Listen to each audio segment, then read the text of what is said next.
Now we are. Right now, we eating. Yep. You're looking live. We eating. Dude, we're not a you're looking live for. Yes, Come on. we are. This isn't Keith Jackson in the '60s or whenever he broadcast his early games. Thank you so much for hanging out with us on a Tuesday night. We're gonna get started here in a second. Sorry, you're gonna skip. Our checker outer. Barely in the shot. Check it out. Oh boy. Is that true? I can fix that. That's what we're here for. And people definitely want to make sure they're getting enough. Let me see. You're not in it. We need you to be in the shot. Sort of. Oh, that's not in this shot. That's putting baby in the corner. I got the notification. I'm gonna watch it later. When it does that. All right. Check. Do the checker outer again because it just got plugged back in. That's Aha! good. The He's birthday in the boy shot and Echo. properly. Echo. You don't need to get a wire lens though. This is why people tune in. We're like a how to do it yourself podcast show, and Do it all. we also talk about high school How sports. do it all. Not to do it. Do it better. No, I mean, dude, the show. No one ever. It's not. You have to watch the ingredients get mixed up. You know. Are you going to turn me off there? I We just can't just. I mean, I was enjoying you it so could, much. but Enjoy your refresher, Silent E. it's all. It's two H's. oh, All the O those two H's can handle. oh, All right, let's get things started.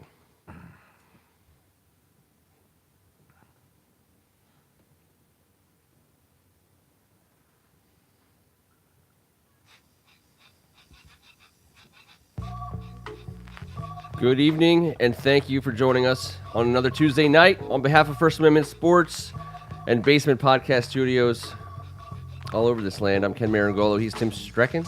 Man, it wasn't quite a banner weekend, but still some good stuff. But the big thing is we're 1 week closer to actual conference play. That's right. Click the banner, by the way, right behind me. Free subscription, get notifications, hit the I bell. just got mine, man. There you go. You get your notifications when we're going live. He's Matt the Real Deal Seal. good to be back in the basement after another solid weekend of WCAC football. And for the second time in a 3-week period, we're proud to celebrate an actual birthday in the basement. Senor Kevin Senor. Ricca. You like to call me Senor. I do. I don't know where that Senor. came Well, from. Welcome to the Rigo Club, my friend. Yeah, man, the big 4-4. You know, I like celebrating birthdays. I don't give a damn about how old I think I am. It's just a number, and I don't really give a dang about it. I love you guys are paving the way. I'm just a young guy, you know. Recently turned 43 both, myself. Seal's got you beat there. But one day, I want to in get the to that room. one. Just saying. keep playing that far side. I'll catch Let up. us keep gathering Catch here up. on Tuesdays, and my birthday wishes will come true. Hey, just left you guys off the checklist. I did not wear my birthday suit over here Okay, tonight. all right, good. There you go. Goodness. So we got that Congratulations. Wow. going for us. Congratulations. You are giving us gifts on your birthday. I really like you guys. Appreciate that. You know, you guys are all right by me. I This is the wouldn't do that. WCAC Spectacular, where we cover the greatest high school conference in the land. It turns into a football-centric show. I would like to see if we can get our team, our crack research team, to get maybe some updates on some of the other sports going on around the WCAC next week, because it starts to be conference play for all the sports. Let's get a check-in on where the I think Conference roundup per the sport, Heights for sure. who won the WCAC last year in soccer, they just laid a beating on someone. I think it was Landon, but they've also taken they had a kid last year whose name I will get wrong, but he was next level talent. He's gone, and we got to obviously. I'm just saying there was no contest in the championship. He gone. So I just love you giving the Heights a crack, not knowing the guy's name and saying that he's gone. Like it's a big deal. I love it. But they're back. my understanding is they're doing just fine, but they're he's a a program. special player, but Yeah. he was a special guy. We'll call him Mr. Special. Mr. Special. Where's Pat Mitchell, by the way? Why am I even paying that? Why is he even on our payroll? We will be we'll be back, I guess, with some of that next week. But Yes, sir. not the greatest week, I can say, for the conference and some of the out-of-state play on the results. But what I love is that the WCAC is once again at the center of the conversation. And I think that's in the DC area, that's true, and nationally, it remains true. Despite despite the outcome, there's not many conferences who are competing around the country on a weekly basis at this time of year with as many schools as the WC does it with. Yeah, there's no good losses, but there's good experiences to come from them. And These guys from Good Counsel and St. John's got to fly halfway across the country and all the way across the country to take on 2 top 5 teams in the nation that are legit top 5 teams. Let's not get that wrong. When they do these rankings, sometimes, you get a little heavyweight out here and there's a little bias out west and maybe down south and maybe the WCAC, who got a ton of love this offseason. There's no doubt that Duncanville and St. John Bosco are absolute top 5 teams. I would throw Modern Day in that mix as well, and IMG too. And I think you have 4 of the top 5 out there. We put ourselves to the test against those fools on the road, and that's big time competition. It didn't turn out the way we were hoping down here in the basement over the weekend, but it is nothing to be ashamed about. This is the upper echelon on the road of major high school football. Churchill who says it's about getting in the arena. It's not about necessarily the outcome, and that's what they're doing. They're going out there and taking on the heavyweights. We didn't say they were going to go beat everybody, but these are guys that go out and play those types of schools, play them. We respect it, but then they come back and play each other, right? Mm-hmm. And these rankings are based on what kind of kids are at these schools. So, anybody can win on a given Saturday. All these schools, including WCAC, they're ridiculous. It's ridiculous football. People can debate forever who the national champion is in high school football, and we'll get be part of that. I'm sure.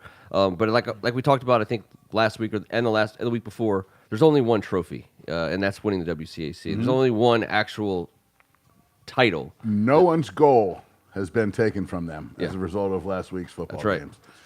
That is a fact. That's right. WCAC champion is a title very much up for grabs. Let's start with DeMatha, because they definitely had a good week. Maddie, what did you see?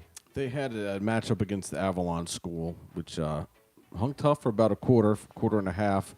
Looking across the sideline, I finally walked over to the Avalon side and looked across and saw about 60 or 70 guys on the DeMatha sideline and about 30 on the Avalon side. So depth caught up eventually. DeMatha just wore him down.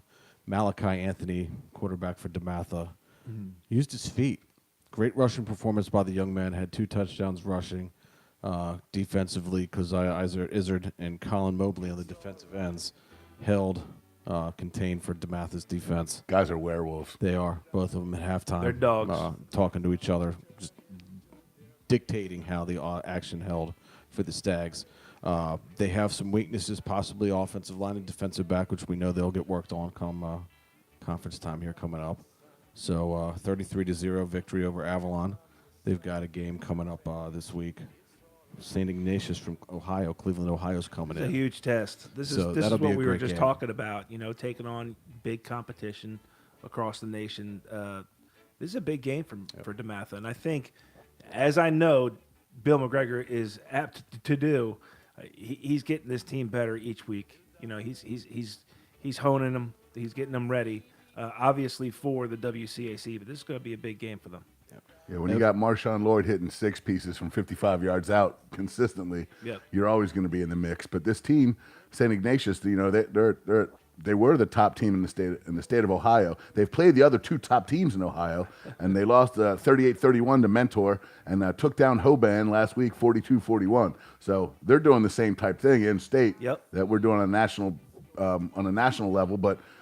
They're number 25 in Max Prep, St. Ignatius. They are a nationally ranked team. Once again, the WCAC is taking on a nationally ranked team. And this week there's a couple of them again. But I love that game, and I can't wait to see the result of it because DeMatha's definitely gotten a lot better since their opener against St. John Bosco. No doubt about it, like you talked about, Bill.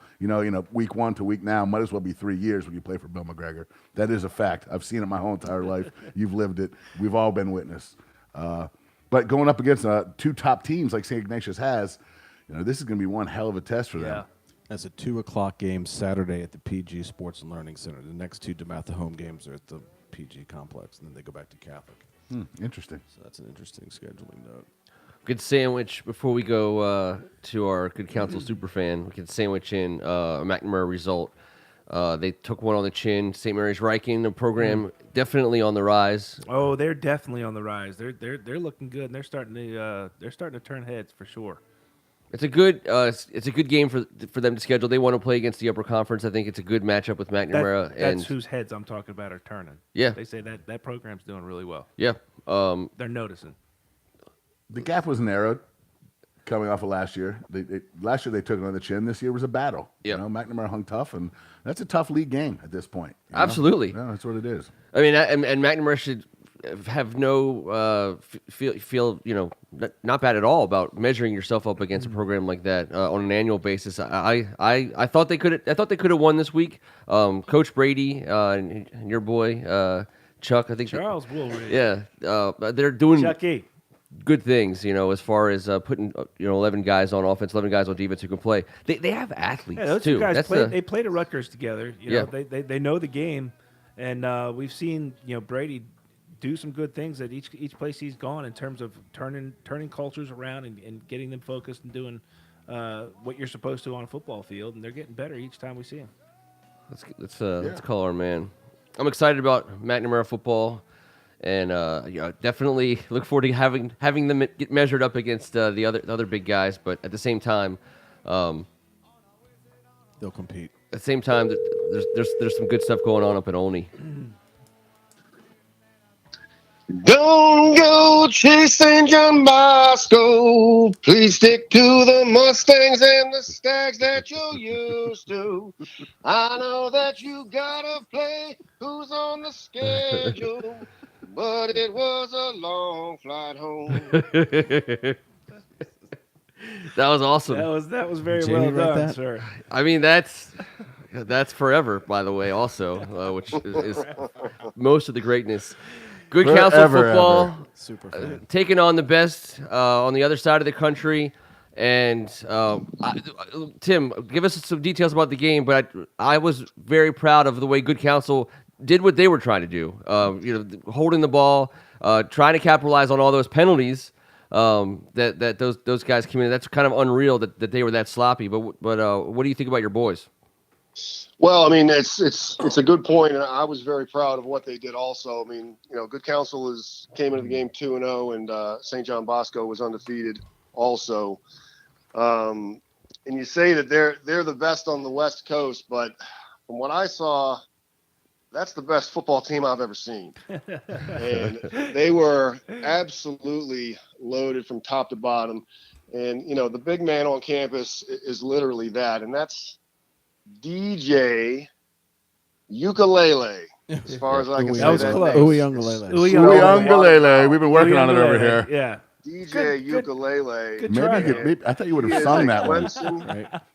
He is a Clemson commit, and he is impressive. They got him listed at 6'5", 245. He looks like a and man child out there. He is a man amongst men. He's That- the that number was- one pro that style team. quarterback in the nation. I wish I had the guy's name, but 6'5"? that's until the Huge. 6'6", 385-pound right tackle who got taken out of the game for fighting with one of the little D-backs.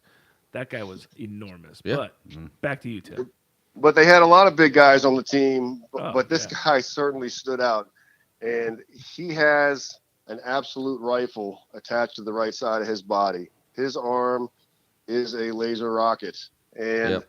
I don't know his background with other sports, but I got to imagine he got to be able to throw a baseball at 95, 100 miles an hour. Sure. It And just cars. comes out of his hands. I believe he's going to He get has a- drafted. Yeah, buses. But that's why Good Counsel, the idea would be to play keep away from an offense like that. And Good Counsel, that's actually what they want to do anyway. So at least that What kind they're of built for it, but and they matched tried. up. Yeah. They tried. It's a Good lot like Counsel. Good Counsel had their stops. They had their stops. Their biggest issue was capitalize on offense. They had a couple drives, but they all ultimately stalled until the end of the game. And St. John Bosco's defense is tough. yes. I mean, they are Fast. big, Very strong, fast. fast, and mean. And Good Counsel has got a great offensive line, but after a while, they didn't really have too much on them when you're trying to run counters and the defensive ends are just chasing the tackles right to the ball carrier. That's really, really difficult. Good Counsel's passing game, they tried to throw it around a little bit. It did not really have much success. They changed quarterbacks a couple times. To I give them saw a some different bright look. things out of Trace Campbell and both Chase Williams as well. I like the fact they could switch it up a little bit too. It puts a lot of pressure on a defense. And some of the things that Good Counsel had success with was running the quarterback, and it didn't necessarily look pretty, but he's actually got some decent speed. And that was a couple of their big first downs came from the quarterback play. 2-point conversion. He ran tough. I saw that. But they hung on. I mean, St. John's Bosco scored a touchdown every quarter. They had the field goal as well. So they finished up 31. Good Counsel scored in the fourth quarter with Sean Aaron to make it the final 31-8. But going back to Jay, and not to talk about him all night, but I'm impressed with him. And we are certainly going to see him at the next level doing some amazing things. Both levels. I'd bet my career on it.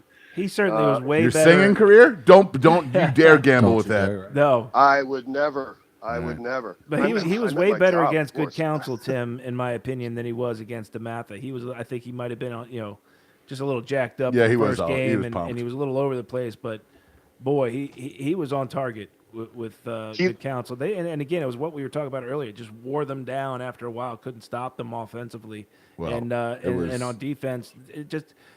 I mean, for offense, for Good Counsel, it just seems like they could never sustain any momentum. Everything at some point it got stopped, and they just couldn't get it back. But I was impressed with their fight. And that's absolutely correct. And DJ out there, I mean, he looks like Dante Culpepper. He's got this big windmill throwing motion that kind of reminds me of Byron Leftwich. So he's kind of like a combination of those guys. But just on one play in particular, and you guys probably saw this, Good Counsel's nose guards, George Wallow, who's no small guy himself, 290 pounds, had a free shot at DJ in the pocket and jumped on him and couldn't bring him down. Yeah. And DJ kind of stood there, and then another kid came in, Ronald McCorn, defensive end, and they ended up sacking him at the line of scrimmage. But I don't think old George there was used to people not falling down once he runs into them. And that's who they saw out there. But, I mean, I couldn't have been more impressed with DJ, the way he moved in the pocket. And, he had a fleet of receivers out there that he could throw to. He had 2 back shoulder fades for touchdown. One was on the 1-yard line. Good Counsel's defense was standing them up a little bit, and he threw a back shoulder void to their split end. And it's an indefensible play when you have a great throw. The defensive back really has no chance out there, as we know. So, you got to play tough talent if you want to be good. And there were certainly some positive takeaways for Good Counsel. Oh, they got better as a football team. There's no doubt about that. Yep. Play that team. They got way better as a football team.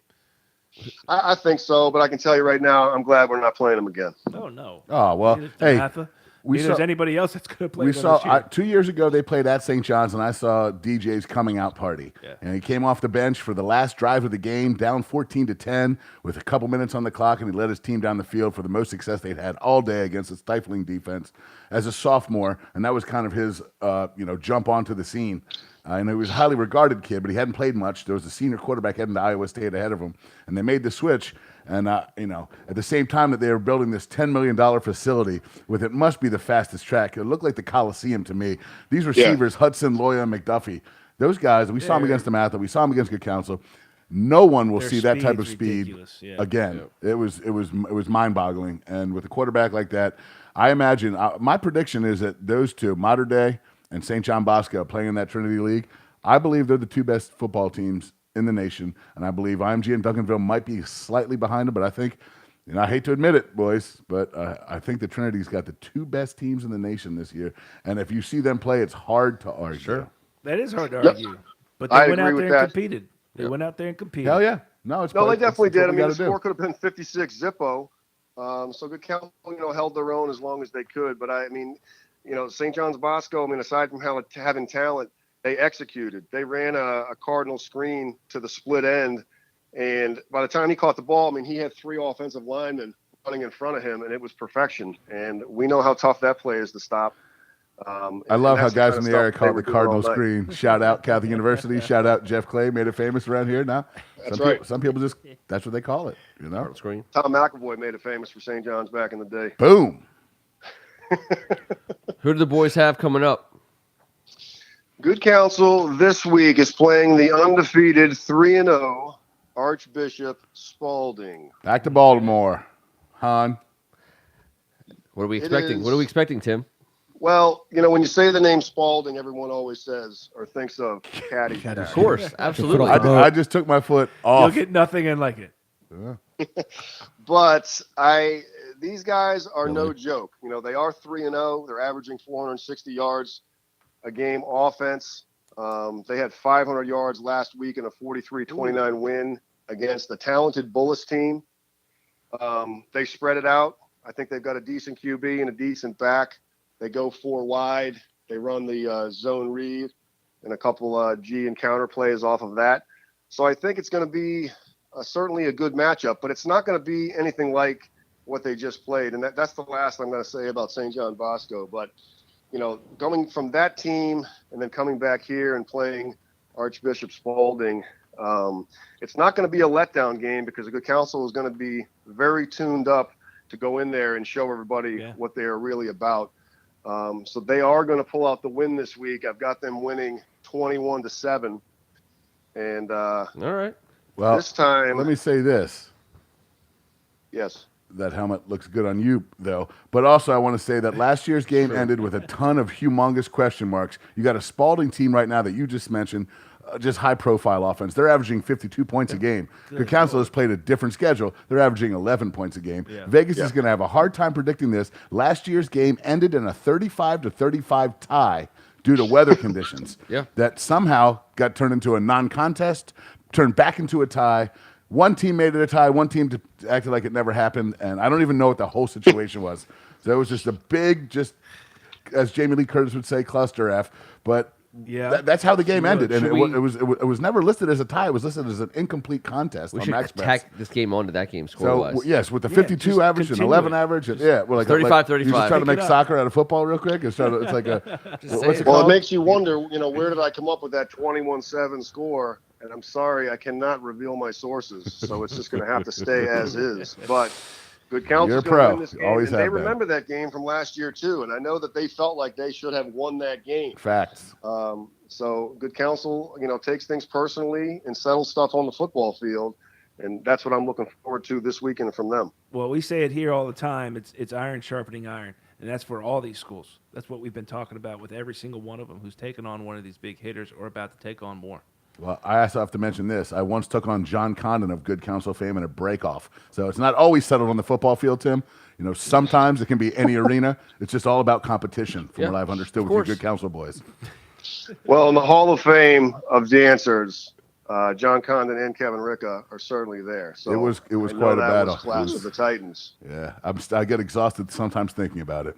Well, it's not decided forever. I mean, obviously, you've got some high-profile competitions in your future, ones that probably should be back to the lab with me. Part of the show tonight. You just got me fired up, Tim. Hamstrings ripping and ankles breaking. We look forward to hearing from you, sir, after what we expect to be a 21-7 victory by the Good Counsel Falcons. Well, I appreciate that, conference, and gentlemen, it's always a pleasure here. And as we say, Falcons fly, never die. That was it. Just like I was waiting for the rest. I thought something it was about gonna be- Spalding. It was very Something about somber and a very. It's business. It was very businesslike of him. It was on the way out. It was. I think he's projecting. we don't want to lose to Baltimore. How, Listen, You don't we'll wanna lose lose to nationwide, but exactly we don't how want to lose to Stefanelli Baltimore. is going to be approaching the rest of the season. These losses, they are making these teams better. They're learning big things from it as we keep talking about. Kaz, the big prize is WCAC. They're all getting ready for that. Yeah. Let's talk about They're all getting better. St. John's matchup. Speaking of Coach Kaz, they also had, I don't know, just another top 5 team in the country on the road in the middle of the country. They faced Duncanville. What happened? Well, they headed all the way out there, and it was tough. It was hot, and it was, a packed house. And we have to understand by the Texas State rules, they're not allowed to play a lot of out-of-conference, out-of-state teams. So this was their Super Bowl. I mean, we heard it. They bought airtime on local radio on 106.7, and they were trying to hook up some fly-down bonfire party scenario, which, sounds great to me. Sure. If I was going to head down to that game, I'd have been all on this deal. But, I had some other stuff going around here. But, listen, this is a big-time team. They lost in Jerry World last year in the final play, the second greatest Hail Mary in the nation in high school football last year, to lose the 6A title. These guys are no joke. Their quarterback is an absolute superstar. The Cadets came out, gave up a quick score right away. They're down 7-0 before I even put my phone down. But they come back. It's tied 14-14 midway through the third. They get a 21-14 lead heading into the fourth, and then the Cadets seemed to run out of gas. There was a costly turnover. I know that from what I saw out there, Sol J. Maeva, and you guys know he's my guy. I will stick with that. He played winning football, championship level football. He ran around and made a ton of plays for his team in the pocket, outside the pocket. Physically, mentally, he was tough as nails. And your boy, Kobe McDonald, I know you've taken a strong liking to him. He had a 61-yard touchdown. Of course he did. On the ground, and a 41-yard touchdown reception. He showed up ready to play down in the heart of Texas. Number 3. So St. John's practiced at Lancaster High the day before. My dad said this place had a facility that you can't possibly imagine. Indoor, 4 outdoors. Texas he said it was just so flat. Man. It was just a whole different. It's different. I mean, there was jokes about the head coach getting put right through security at the airport to greet the team. There's just all kinds of, Texas lore. Everything's bigger in Texas. But, there's no doubt about the fact that Duncanville is a quality team. The Cadets do not have to hang their heads. There's nothing shameful about heading out to Texas and losing. I'm telling you, I do believe they play that team closer.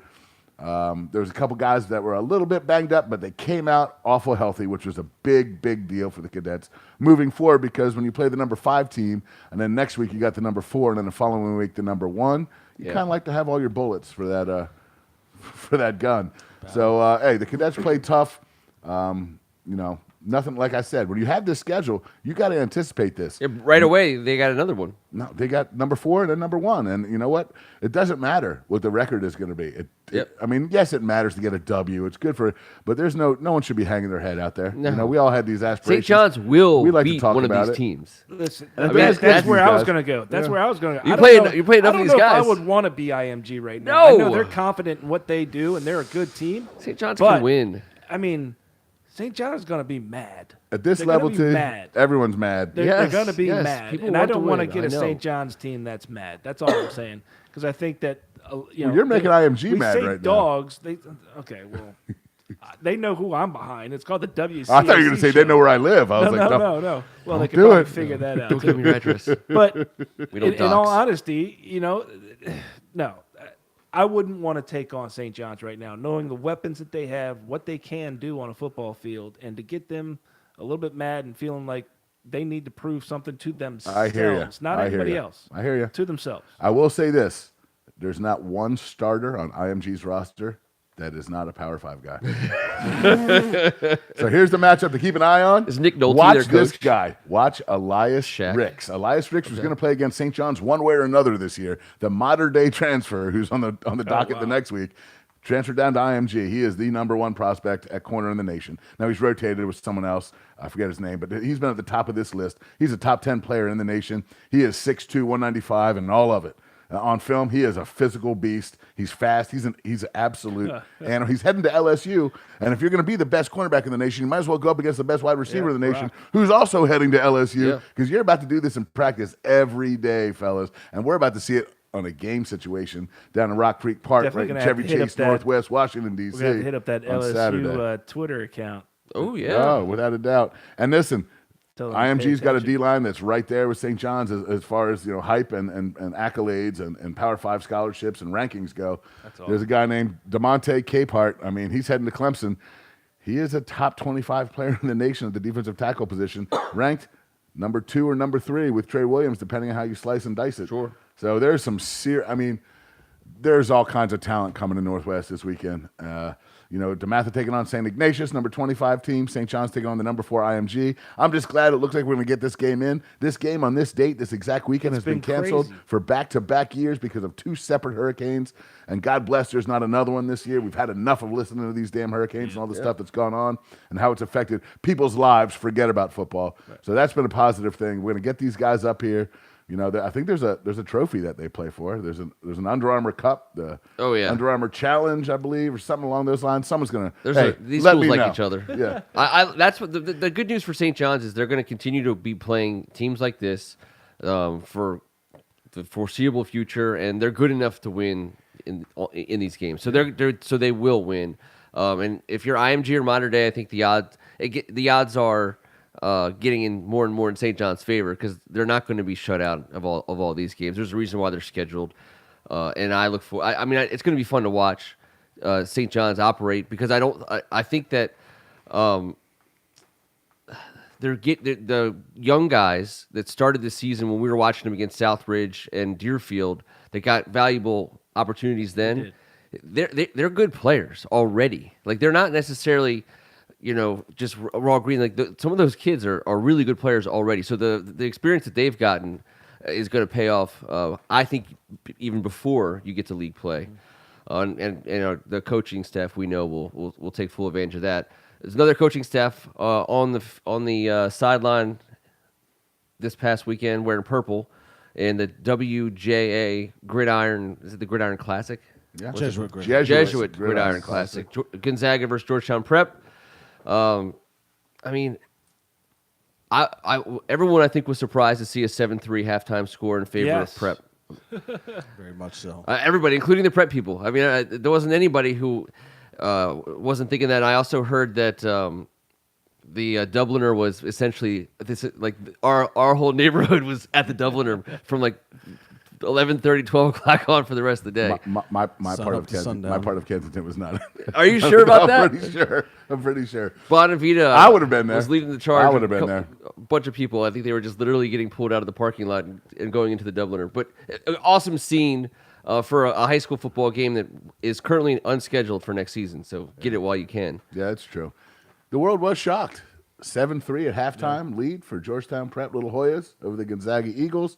But what has Gonzaga been doing consistently all season long?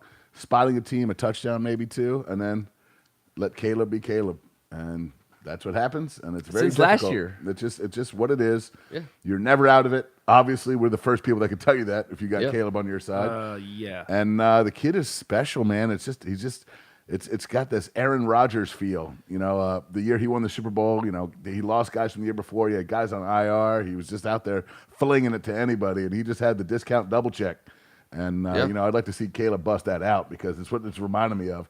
The magic involved with that position tends to just, be, it's like an allergic reaction of greatness for everyone around them, and everyone just buys into it. They just beat you down, too. And they do. They wear you out. And listen, that's what happened to Prep. Prep was outmanned. Yeah, on the physical side of the ball, not anyway. Dan Perro does a great job. Oh, what a great program! They did. Georgetown Absolutely. Prep has been treated us great. Treated my BS Dog Squad great. I came from practice tonight. Coach Perro's on the sidelines driving around, and got to chat it up with him for a second. It's a great program, but when you have 4 monster linemen and a super stud quarterback and a program like Gonzaga has, you knew they were going to come back and get things done. I think what was the final 31-7, Yep. 28 third quarter points for the Eagles. Yeah. And Joseph Hammond Jr., Malcolm Terry paced the ground game. Joseph Hammond, there you Joseph go. Hammond Jr. Yep. And Malcolm Terry, we know what he can do. Yes, we do. We've seen it. Well, it seems like Gonzaga right now, of all the teams in the WCAC top division, are the ones that are on the roll the best at this juncture. Number 9 in the season. country. Team to beat. Yeah. All eyes on them. They've got that championship. Everyone wants it. And there's no doubt about it. Yep. That's they're out in front of the pack right now, and they've played a couple national games, and got 3 more. 3 weeks from tonight, we'll be doing a show talking about the opening weekend. And, That's right. WCAC football, when the real nitty gritty gets down. We will be excited to start putting some WCAC versus WCAC games on the air. That's going to be awesome. We will have one added to our schedule on October 12th. We'll be at Bishop McNamara covering the St. John's game. It's McNamara's homecoming, and it's going to be a fun weekend. It's their Hall of Fame weekend. One of your boys is going in. McNamara knows how to do football right. They do a great job. It's a great atmosphere out there. I can't wait to see what they're going to do for homecoming. I want to see if you dispute this now, because they hired our good friend, Mr. Ken Marangolo, to be the MC of Friday night's Hall of Fame celebrations. No, it's well deserved. So, all right, well then, there sir. we go. Yeah, absolutely. We will have That's a huge honor for man. you. Thank you. Yes. Well, no, for us. It's going to be fun because Keita Malloy's going in, class of 89, head coach of the team, and Asim Penny. My man. Your boy from Catholic, wide receiver from Cadillac left fame. I mean, what a great dude to just hang out with. Yeah.